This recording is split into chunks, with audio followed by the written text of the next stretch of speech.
Hello everyone, welcome to all of you. तो आज की क्लास में हम एनईपी जो जहाँ तक हमने कल करी थी उसके आगे प्रोसीड करेंगे आज हम, क्योंकि हाफ हमने कवर कर ली थी, हाफ से थोड़ी सी कम ही थी, मतलब इतना बड़ा पोर्शन है इसका। तो कुछ हमने कल देखा था, उसमें से जैसे हमने इंट्रोडक्शन के पॉइंट में देखे थे, फर्स्ट जो है एनईपी वो कब आई थी, और सेकंड फिर है वो कब आई थी, और जो 2020 है वो कब आई थी, कितने साल बाद आई थी। इंपॉर्टेंट पॉइंट्स देखे थे हमने, कब रिपोर्ट आई थी इसकी और कब अप्रूव हुई थी, ये चीफ कौन था उस टाइम पे, और जो हमने विजन देखे थे इसमें कौन कौन से विजन हैं, ऑब्जेक्टिव्स देखे थे इसके, जो इंपॉर्टेंट ऑब्जेक्टिव्स हैं ये आपने ध्यान रखने हैं। और उसके बाद हमने किया था कि प्रिंसिपल्स क्या क्या हैं एनईपी के, ये आपने कीवर्ड्स हर किसी के अच्छे से देखने हैं कि इक्विटी है, रिस्पेक्ट है, डाइवर्सिटी के लिए टेक्नोलॉजी यूज करना, क्रिटिकल थिंकिंग, ये सब कुछ हमने कवर किया था। और आउटकम्स का जो हमने एक पोर्शन थोड़ा सा छोड़ दिया था। इसके बाद हमने जो पेडागोजिकल स्ट्रक्चर है ना, 5+3+3+4 का, इसका हमने बेसिक देखा था कि कैसे कैसे हमने प्रोसीड करना है। 10+2 को रिप्लेस करके जो 5+3+3+4 हो गया था, ये देखा था हमने फ्रेमवर्क। उसके बाद हम आगे प्रोसीड करेंगे, जो इसमें मतलब बेसिक है ना कंसेप्ट, उसको देखेंगे, जो जो क्वेश्चन बन सकते हैं। तो हमारा पहला जो स्टेज है फाउंडेशनल स्टेज, उसको हम कवर कर लेते हैं अभी। तो ये 5 इयर्स का है, पता है पहला 5 है तो 5 इयर्स का है, इसको डिवाइड करना है। देखो कोई भी और डिवाइड नहीं है, बस ये 5 वाला है ना सबसे बड़ा है, और जो सबसे बड़ा होता है ना इसको ऐसे याद रखो, वही डिवाइड होता है 3+2 में। ठीक है, स्टार्टिंग कब से होगी ये याद रखना है, 3 to 18 होगी। ठीक है, और 3 जो है वो आंगनवाड़ी का है, ये हमने देख लिया। जो ईसीसी आपने ध्यान रखना है, मोस्ट इंपॉर्टेंट है ये, early childhood care and education. कई बार तो डायरेक्ट इसकी फुल फॉर्म में पूछ लेते हैं कि ईसीसी की फुल फॉर्म क्या है, तो ये आपने ध्यान रखनी है।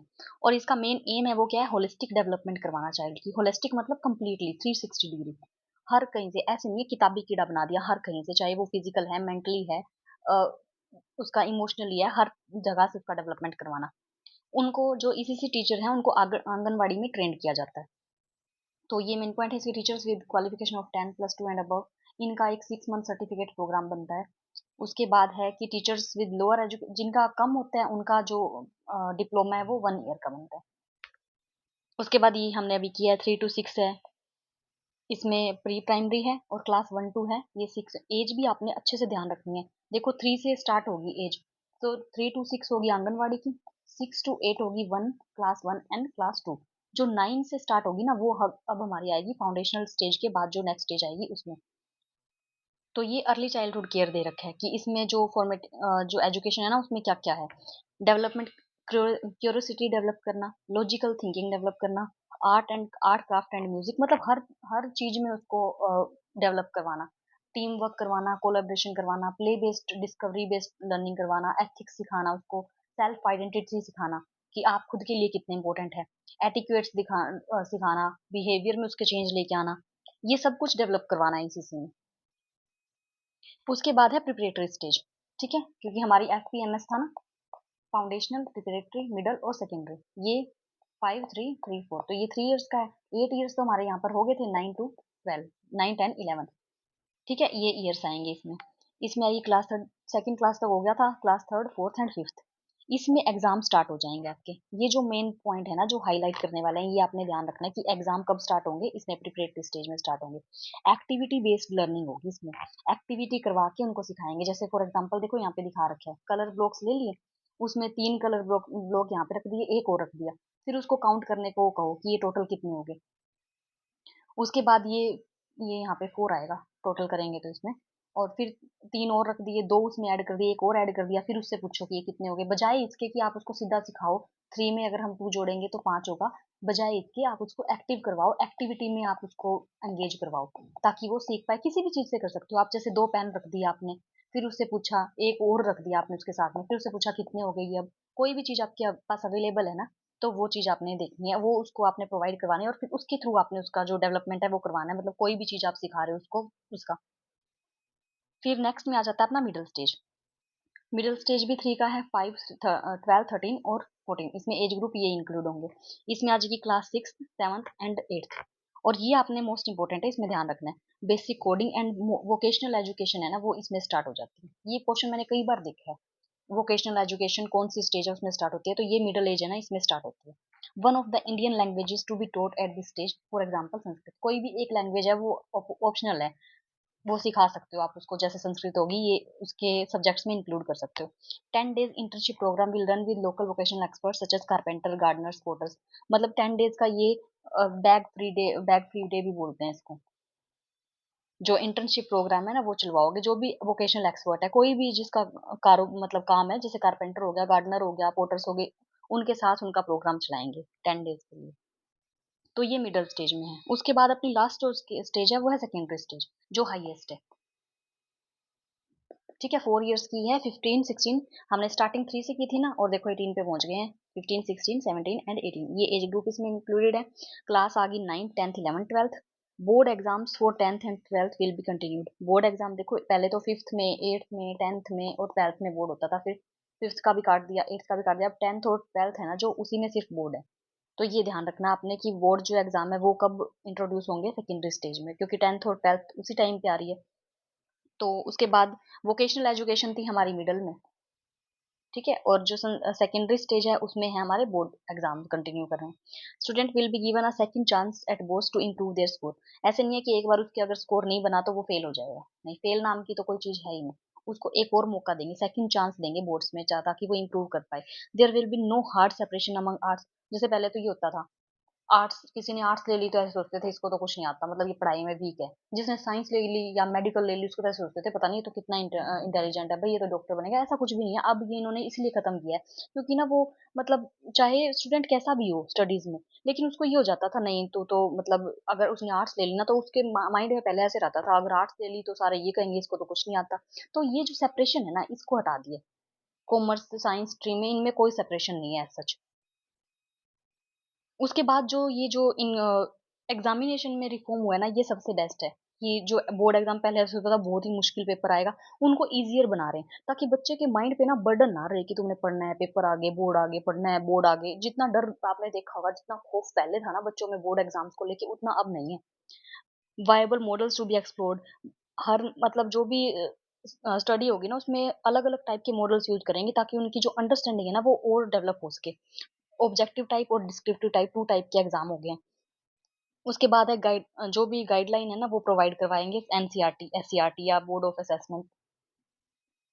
परख की फुल फॉर्म हम आगे देखेंगे, 2 3 फुल फॉर्म है वो लास्ट में हम अच्छे से जो कंप्लीट करके उसको सबकी फुल फॉर्म लास्ट में एक बार लेके आएंगे।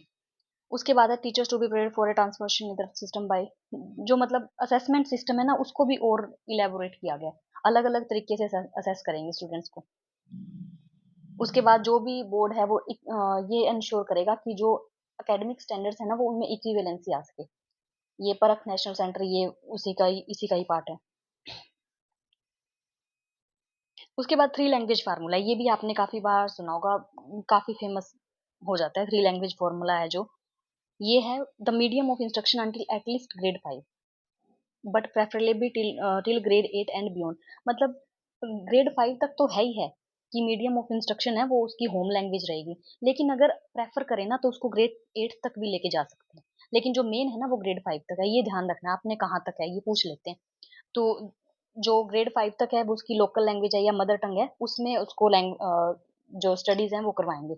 उसके बाद 3 लैंग्वेज फार्मूला में क्या है देखो, बेसिक फर्स्ट लैंग्वेज है, सेकंड है और थर्ड है। इसमें हमने कौन सी लेनी है? पहली जो आपकी लैंग्वेज है ना वो होगी मदर टंग। जैसे हम हिंदी स्टेट्स में है तो हमारी जो मदर टंग है वो हिंदी होगी। ठीक है, सेकंड लैंग्वेज है, अब हिंदी स्टेट्स में हम तो हमारी सेकंड होगी इंग्लिश या मॉडर्न इंडियन लैंग्वेज कोई भी। और जो नॉन हिंदी स्पीकिंग एरिया है उसमें इंग्लिश और हिंदी दोनों में से, क्योंकि हिंदी तो उसमें बोल ही नहीं रहे ना, तो उनकी फर्स्ट लैंग्वेज तो मदर टंग उनकी होगी, इनकी जैसे तेलुगु होगी सपोज। और जो उनकी सेकंड लैंग्वेज होगी वो कौन सी होगी? या तो आइदर इंग्लिश और हिंदी, दोनों में से कोई भी। थर्ड लैंग्वेज है, अब जैसे हमारी हिंदी होगी है, हम अपना लेके चलते हैं, अपनी हिंदी होगी, सेकंड पे अपनी इंग्लिश होगी, थर्ड पे अपनी कौन सी होगी? कोई भी मॉडर्न इंडियन लैंग्वेज। ठीक है, ये आपने 3 लैंग्वेज फार्मूला है, ये ध्यान रखना। ये 3 language formula will be continue but no language would be imposed on anyone. कोई भी लैंग्वेज ऐसे नहीं है थोपी जाएगी, तुमने तो फ्रेंच सीखनी ही सीखनी है। कोई भी थोपने वाला काम तो अब है ही नहीं कहीं पे भी, किसी भी स्कूल में ऐसा कुछ भी नहीं है कि आप थोपोगे किसी बच्चे पे कुछ भी। थोपना तो है ही नहीं कुछ भी किसी पे। तो ये यहाँ तक हो गया अपना। जो मेन इसमें था ना हमने आज डिस्कस किया, ये एक तो आपने स्टेजेस याद रखने हैं। देखो स्टेजेस इंपॉर्टेंट है बहुत ही। प्रिपरेटरी स्टेज में क्या क्या आ रहा है देखो, इसका तो बिल्कुल बेसिक है जो हमने फाउंडेशनल स्टेज की थी, कि 2 में डिवाइड किया हुआ है और उसमें क्या क्या है, 5 प्लस जो 5 को 3+2 में डिवाइड किया हुआ है, इन दोनों का ध्यान रखना है हमने। एक्टिविटी बेस्ड लर्निंग होगी, आंगनवाड़ी या बाल वाटिका में होंगे बच्चे। उसके बाद अपनी प्रिपरेटरी स्टेज है, इसमें आपने याद रखना एग्जाम स्टार्ट हो जाते हैं। एक्टिविटी बेस्ड लर्निंग होती है इसमें, जो इंपॉर्टेंट पॉइंट है ना वो सबके देख देख के चलने हैं। मिडिल स्टेज है, उसमें वोकेशनल एजुकेशन वाला इंपॉर्टेंट है, ये हमने कर लिया यहाँ पे। एक इंडियन लैंग्वेज सिखाई जाएगी, और 10 डेज का जो वोकेशनल एजुकेशन होगी तो 10 डेज का इंटर्नशिप प्रोग्राम चलेगा। उसके बाद है अपना सेकेंडरी स्टेज होगी। सेकेंडरी स्टेज में बोर्ड एग्जाम्स आ गए, सेकेंड चांस दिया जाएगा, ऐसे नहीं फेल तो फेल, हट जाओ यहाँ से, नहीं ऐसा कुछ नहीं है। नो हार्ड सेपरेशन, सेपरेशन नहीं होगी किसी भी स्ट्रीम में, कि ऐसे नहीं कि साइंस में जा रहा है, आर्ट्स में जा रहा है, कॉमर्स में जा रहा है, फलाना जा रहा है, ये कुछ भी नहीं होगा। उसके बाद एग्जामिनेशन को ईजियर रखेंगे, फ्लेक्सिबल रखेंगे, असेसमेंट के टूल्स डिफरेंट टाइप के यूज करेंगे, ऑब्जेक्टिव सब्जेक्टिव दो टाइप्स के पेपर होंगे, ये सब कुछ है। नेक्स्ट है, फिर हमने लैंग्वेज, अपना 3 लैंग्वेज फार्मूला है, इसको देखा है। उसके बाद अपना आ जाता है करिकुलम। ठीक है, रिडक्शन इन करिकुलम कंटेंट, जैसे अब आपने देखा होगा, देखो 11th 12th की जो पढ़ रहे हैं ना बुक्स, जैसे बायो की हैं, काफी उनमें चेंज हुआ है, काफी चैप्टर्स उनमें से कट कर दिए हैं, काफी कम कर दिया, मतलब ऐसा नहीं है बहुत जैसे काफी सारे चैप्टर्स दे दिए कि बुक में 30-30 चैप्टर हैं, ऐसा नहीं है, उनमें जितना हो सके ना उतना रिडक्शन किया। The school curricula will aim for holistic development, ये तो कहीं पे भी आ जाए ना, कुछ ऐसे होते हैं, पता है पेडागोजी में पॉजिटिव और नेगेटिव कीवर्ड्स होते हैं, तो होलिस्टिक का मतलब आपको पता ही है कि पॉजिटिव कीवर्ड है। होलिस्टिक मतलब 360 डिग्री उसकी डेवलपमेंट करवानी है हमने। उसके बाद student will have increase flexibility and choice of subjects, अब उनको फ्लेक्सिबल है, वो कुछ भी ले सकते हैं, एक बायो ली, मैथ ली, या कुछ भी इकट्ठा कुछ भी ले सकते हैं। पहले तो ऐसे होता था अगर आपने आर्ट्स ले रखी है तो आप साइंस में नहीं जा सकते, ये नहीं जा सकते, तो फ्लेक्सिबिलिटी है अब उनको। Both curricular and extra curricular activity will be treat at the same level. और ये भी होता था पहले, कुछ पढ़ाई में ऐसे होते थे जो फर्स्ट आते थे उनको तो ये होता था, जो अगर एक्स्ट्रा करिकुलर कोई एक्टिविटी हो रही है ना उसमें तो जाना ही नहीं भाई, हमारी पढ़ाई का लॉस हो जाएगा, ऐसा नहीं है, दोनों को इक्वल वेटेज मिलेगी। जो एक्स्ट्रा करिकुलर में ले रहे हैं ना पार्टिसिपेट, जैसे कोई डांस में ले रहा है, कोई म्यूजिक में ले रहा है, कोई और गेम में ले रहा है, तो उनको इक्वल लेवल पे देखा जाएगा। A new and comprehensive national curriculum framework for school education, ये आपने याद रखना है, स्कूल एजुकेशन के लिए एनसीएफएससी है जो एनसीईआरटी डेवलप करवाता है। ठीक है, national curriculum framework for school education, ये ध्यान रखना है आपने। उसके बाद होलिस्टिक प्रोग्रेस कार्ड है, इसमें क्या क्या इंक्लूड होगा, state program school to make 360 degree multi dimensional report, multi dimension मतलब हर डायमेंशन में उसकी डेवलपमेंट होगी। Progress card will include self assessment, peer assessment, teacher assessment, तीनों इंक्लूड होंगे उसमें।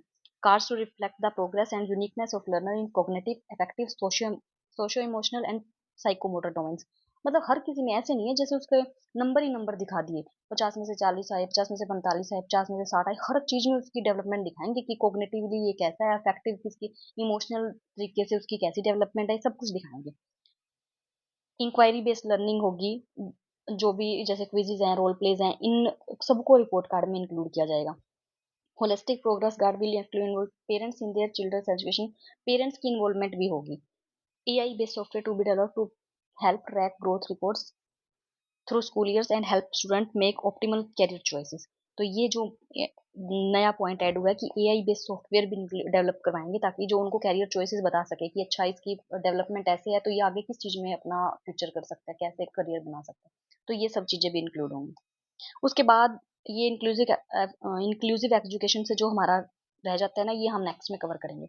और एक ना मतलब एनईपी काफी बड़ा हो जाता है देखो, तो उसके लिए ना मैं मतलब वन लाइनर है वो प्रिपेयर कर रही हूँ, मतलब जो जो मेन पॉइंट है ना स्टार्टिंग से लेके, उससे जैसे सिर्फ उसमें वन लाइनर होंगे जो, ताकि आप अच्छे से याद कर सको उस टाइम पे, जैसे कई बार सीधा डायरेक्ट क्वेश्चन आ जाता है, तो वो वाली मैं वीडियो अपनी जब तक मेरी तैयार हो जाएगी ना पीडीएफ, उस इतने तक हमारा ये एनईपी टोटली कंप्लीट भी हो जाएगा, और उसके बाद एक बार वो वीडियो भी मैं अपलोड कर दूंगी, ताकि उसके लिए ना थोड़ा अंडरस्टैंडिंग बेटर हो जाती है उससे, कि हाँ ये पॉइंट हमने किया था, बिल्कुल एकदम से ऐसे जैसे पैराग्राफ में से पढ़ना थोड़ा सा मुश्किल हो जाता है। जो जो याद करने वाली चीजें हैं ना, जिसको हमने डायरेक्ट चूज करना होता है कि हाँ ये याद करनी है हमने, तो वो करेंगे हम उसमें नेक्स्ट वीडियो में।